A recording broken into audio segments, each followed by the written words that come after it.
Decidir que un matrimoni s'ha acabat és una cosa, però fer-ho realitat legalment és tota una altra història. La llei no deixa gaire marge a la improvisació i, de fet, estableix 3 camins molt concrets per fer-ho. Avui explorarem aquestes 3 vies per entendre exactament què són i, sobretot, quines conseqüències tenen. Llavors, anem al gra. Com es posa punt final a un matrimoni de manera legal? Perquè, clar, no n'hi ha prou amb dir fins aquí hem arribat. Hi ha tot un procés formal, unes regles del joc ben definides. Mirem quines són exactament. D'acord, aquest és el pla de vol d'avui. Primer veurem les 3 grans vies, la nul·litat, la separació i el divorci. Després ens ficarem de ple en el què passa després, és a dir, en les conseqüències pràctiques. I acabarem amb una mirada al futur, parlant dels acords que es poden fer abans que passi res. Vinga, som-hi! Bé, comencem fort.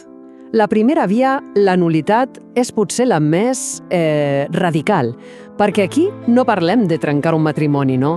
Parlem de fer com si no hagués existit mai, com si preméssim un botó de desfer. La paraula màgica aquí és retroactiu. Què vol dir això? Doncs que un jutge no diu aquest matrimoni s'acaba ara, sinó que declara que, com que ja va haver un problema molt greu a l'inici, legalment, aquest matrimoni mai ha sigut vàlid. I quins problemes són aquests tan greus? A veure, la llei aquí és molt estricta. No val qualsevol cosa, és una llista tancada de motius. Pensem-hi, pot ser que no hi hagués un consentiment real, el cas típic d'un matrimoni de conveniència, per exemple, o que algú es casés sota amenaça o per una por molt gran. I després hi ha els impediments que cauen pel seu propi pes. Ser menor d'edat o, esclar, estar ja casat amb algú altre? Molt bé. Canviem de via. Anem a la segona opció, la separació. Si la nul·litat era com esborrar-ho tot, la separació és més aviat com prémer el botó de pausa. El matrimoni no es trenca, simplement s'ha suspès la vida en comú. Aquí la clau és aquesta.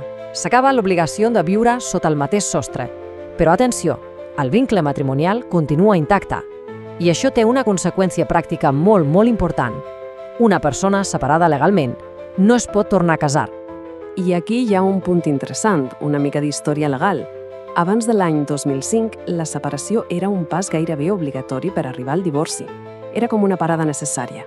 Però la llei va canviar, es va modernitzar i va crear una autopista directa al divorci. I què ha passat? Doncs que la separació ha quedat com una opció, diguem-ne residual, molt menys freqüent. I finalment arribem a la tercera via. La més coneguda, la més habitual, el divorci. Aquesta sí que és la solució definitiva. Aquí no hi ha pauses ni anul·lacions. El divorci dissol el vincle matrimonial. Punt i final. Aquesta taula és genial per veure les diferències d'un cop d'ull. Fixem-nos-hi. En totes dues s'acaba el deure de conviure, d'acord? Però la diferència de veritat està en el vincle. Suspesa la separació, dissolt el divorci. I això ens porta a la segona gran diferència, tornar-se a casar. Amb la separació no es pot, amb el divorci sí. I un altre detall importantíssim, la reconciliació. Una parella separada pot decidir tornar, o notifica, i el matrimoni es reactiva. Després d'un divorci, res de res. Si volen tornar a ser matrimoni, han de passar per l'altar una altra vegada. D'acord, ja tenim clares les vies legals, però anem al que importa en el dia a dia. Un cop s'ha triat un camí, ja sigui separació o divorci, què passa? Doncs que s'ha de posar ordre.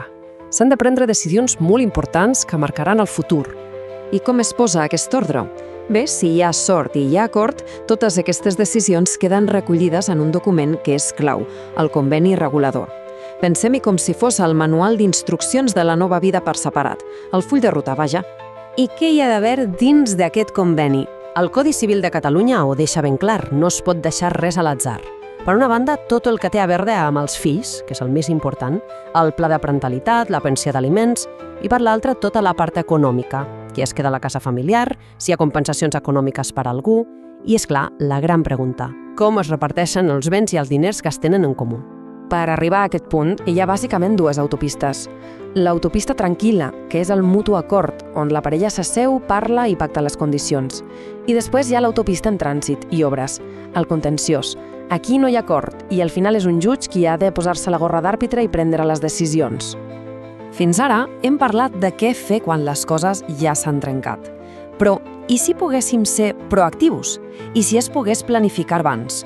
Doncs la llei catalana, que és bastant moderna en això, té una eina molt interessant per fer-ho. Es diuen pactes en previsió d'una ruptura. El nom ja ho diu tot, oi?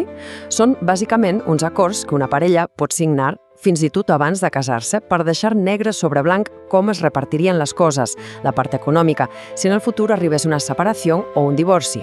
Però compte, això no és un pacte fet en un tovalló de paper. No, no. La llei és molt seriosa amb això. Perquè aquests acords siguin vàlids, s'han de complir uns requisits formals molt estrictes. El més important, s'han de fer en l'escriptura pública, davant de notari. Això és per garantir que tothom sap el que signa i per protegir les dues parts. La idea de la llei és que aquests pactes siguin justos, no una trampa per a ningú. Per això posa unes garanties. Per exemple, el notari ha de parlar amb cadascú per separat per assegurar-se que no hi ha pressions. També s'exigeix que tothom posi les cartes sobre la taula, amb total transparència sobre els seus diners i propietats. I, potser el més important, hi ha com una xarxa de seguretat. Si les circumstàncies de la vida canvien moltíssim i el pacte es converteix en una cosa terriblement injusta per a un dels dos, un jutge té la potestat d'intervenir i fins i tot d'anul·lar-lo. I tot això ens deixa amb una pregunta final per reflexionar, oi? En un món on fem contractes per a tot, des del telèfon mòbil fins a la hipoteca, té sentit que planificar les conseqüències econòmiques d'una possible ruptura sigui una part normal de preparar-se per a un matrimoni? És una pregunta que, sens dubte, canvia una mica la idea que tenim dels acords matrimonials en ple segle XXI.